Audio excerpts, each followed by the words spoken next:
최근 한국에서 미국으로 이주해 오시는 분들이 많은 가운데 구매가 아닌 렌트로 집을 구매하는 문의가 지속적으로 이어지고 있습니다. 그래서 소통하는 차원에서 준비해 보았습니다. 앞으로 미국으로 이주를 준비하시는 분들에게 도움이 되고자 미국에서 집 렌트를 구하는 가장 확실한 방법이라는 주제로 영상을 기획하였습니다. 안녕하십니까. 미국 부동산 김성진입니다. 한국에서 미국으로 이민을 오시거나 주재원, 유학생 또는 자녀의 교육을 목적으로 장단기적으로 오시는 분들이 오렌지 카운티를 중심으로 점차 증가되고 그 수요가 꾸준히 늘어나고 있는 상황입니다. 플러튼, 얼바인 등 한인분들이 선호하는 지역의 유입률이 지속적으로 늘어나다 보니 처음에 미국 오시는 분들이 집 렌트 계약을 할 때 어느 정도 진입장벽에 부닥치게 됩니다. 그래도 저와 함께 하나씩 집을 계약하는 과정을 한번 알아보신다면 미국에서 임대로 집을 찾는 분들에게는 큰 도움이 될 거라고 생각합니다. 첫 번째, 집 렌트 구하기. 미국에 오시기로 결정하시면 가장 먼저 하시는 것이 거주할 집을 알아보는 과정인데요. 렌트를 구하는 방식에서 현지 미국인을 비롯한 교민분들과 한국에서 미국으로 오신 분들은 렌트를 구하는 방식이 다소 차이가 있습니다. 저만의 방법을 하나씩 살펴보도록 하겠습니다. 먼저 미국에 거주하는 교민분들 같은 경우 지금 거주하시는 집을 이사 가기 위해서는 이사 나가기 30일 전에 집주인 또는 리싱 오피스에 노티스를 주고 그 30일 안에 집을 구하시게 되는데요. 이분들은 당연히 미국에 거주하시니까 은행 계좌는 물론이고 크레딧 스코어 그리고 공통적으로 소득을 확인할 수 있는 페이스톱, W2 또는 W9 등이 있습니다. 물론 여기에 각종 전기, 가스, 수도 등 유틸에 관련된 등록도 다 연결되어 있는 상황입니다. 따라서 이분들은 본인들이 원하는 지역의 학군과 임대료를 고려하셔서 리얼터를 고용하시거나 또는 직접 진로 또는 레드핀을 이용해서 쇼잉을 잡고 진행을 하시게 됩니다. 물론 서류상 명시할 30일 이전부터 준비를 하고 계시지만요. 그러나 한국에서 바로 오신 분들 같은 경우는 위에 해당 사항이 하나도 없습니다. 은행 계좌는 물론이고 크레딧도 없으며 W2나 페이스탑도 없습니다. 또한 공과금 연결된 기록도 찾을 수가 없고요. 이제부터 렌트를 찾아야 하는데 이런 것들이 상대적으로 교민분들보다는 조금 불리하실 수 있습니다.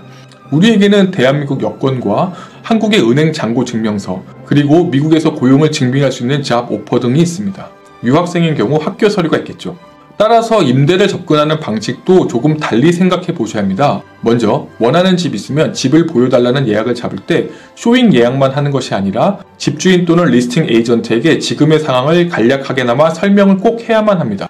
이게 정말 중요한데요. 제가 한번 현장에서 사용하는 것을 보여드리도록 하겠습니다. 안녕하세요. 저는 EXP 부동산 에이전트 김성진입니다. 저희 고객님께서는 지금 한국에 거주하고 계시며 다음 달에 미국으로 입국하십니다. 현재 미국에 처음 오시기 때문에 크레딧은 없지만 안정된 직장의 잡 오퍼가 있고 이 회사는 미국에서 어떤 비즈니스를 하고 있는 회사입니다. 만약 당신이 우리 손님과 진행을 원하신다면 집을 보여주시기 전에 먼저 진행 여부를 알려주시기 바랍니다. 진행 유무가 확인이 되면 제가 대리인으로 먼저 집을 프리뷰를 진행하도록 하겠습니다. 라고 개인정보를 밝히지 않는 범위 내에서 정보를 오픈하고 진행할 수 있는지를 먼저 확인해 보셔야 합니다. 그럼 집주인 측에서 문자 메시지 또는 전화로 답변이 오는데요. 반년 또는 그 이상의 임대료를 선납을 요구하거나 크레딧이 없는 경우 임대 자체를 거부할 수도 있습니다. 서류를 받아본 다음에 판단하겠다고 모든 서류를 보내달라고 하는 경우도 있습니다. 또한 집주인이 고용한 에이전트 입장에서는 집주인이 모든 서류를 받아본 다음에 판단한 다음에 연락 준다고 말할 수도 있습니다. 자, 그럼 집주인의 답변을 받았으니 저는 고객님들과 먼저 상의해서 우리 고객의 정보를 집주인에게 보여줘도 되는지를 컨펌 받게 됩니다. 통상 여권과 잡 오퍼를 보내주게 되면 집주인이 보고 결정하게 되는 거죠. 일반적으로 집주인과 바로 연결하기보다는 집주인들은 보통 리스팅 리얼터를 고용해서 진행하는데 그렇게 되면 상대방 리얼터와 협상이 진행되게 됩니다. 여기서부터는 실력이 나오게 되는 거죠. 자, 이제 협상이 끝났습니다. 그런 다음에 이제부터 쇼잉과 프리뷰를 진행하게 되죠. 이미 이 집은 진행이 가능한 집으로 이미 나온 상태입니다. 그럼 이제부터 집을 보면서 어떤 집이 있는지 한번 살펴보게 되는데요. 여기서 잠깐 먼저 쇼잉과 프리뷰라는 단어가 나왔는데 둘 다 예약을 하고 집을 보는 용어인데 쇼잉은 손님과 함께 집을 함께 보는 것이고 프리뷰는 리얼터가 혼자 그 집을 가서 본 다음에 손님에게 설명할 때 쓰는 용어입니다. 제가 진행하는 방법을 계속적으로 말씀드리면 저는 먼저 프리뷰를 가서 집의 구조를 파악하고 간단한 인스펙션을 하게 되는데 제 채널에서 미국 부동산의 시작은 대학교 2학년부터입니다 라는 영상이 있습니다. 그 영상을 보면 어떻게 인스펙션 하는지 나옵니다. 자, 그럼 원하는 집이 나왔으니 그 집을 촬영을 하고 사진을 찍은 다음에 다시 한국에 계신 클라이언트 분들에게 카톡으로 보내드립니다. 그럼 보시고 나서 이 집은 어떤지에 대해서 질문을 받게 되죠. 물론 기본적으로 집의 구조를 보여드린 것을 눈으로 확인해 보셔야긴 하지만 제가 미리 말씀드린 건 뭐냐면 집 상태가 깨끗하고 원하시는 구조단다면 실제로 직접 보지 않더라도 영상이나 사진을 통해서도 충분히 손님들께서 그 부분을 확인하실 수가 있습니다. 또한 아파트인 경우는 약간 다른데요. 아파트인 경우에는 얼바인 컴퍼니와 보통 진행을 하게 되는데 먼저 원하는 아파트가 있으면 프리뷰를 하기 전에 해당 오피스의 리스 담당자를 연락해서 임대 진행 유무를 확인합니다. 아파트 담당자와 저와 고객의 서류를 서로 전달하고 심사를 지원하게 되는 거죠. 그리고 고객이 미국에 도착해서 바로 턴키를 할 수 있게끔 준비하게 되는 겁니다.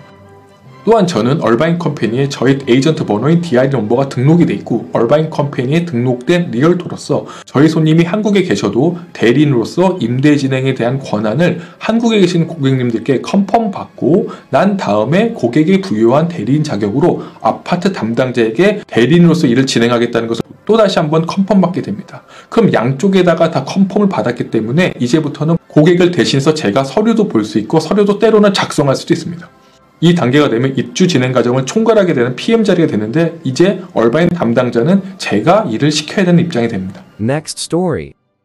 다음 주에 한국에 입국한다고 집을 계약하고 싶다고 연락이 온 상황입니다.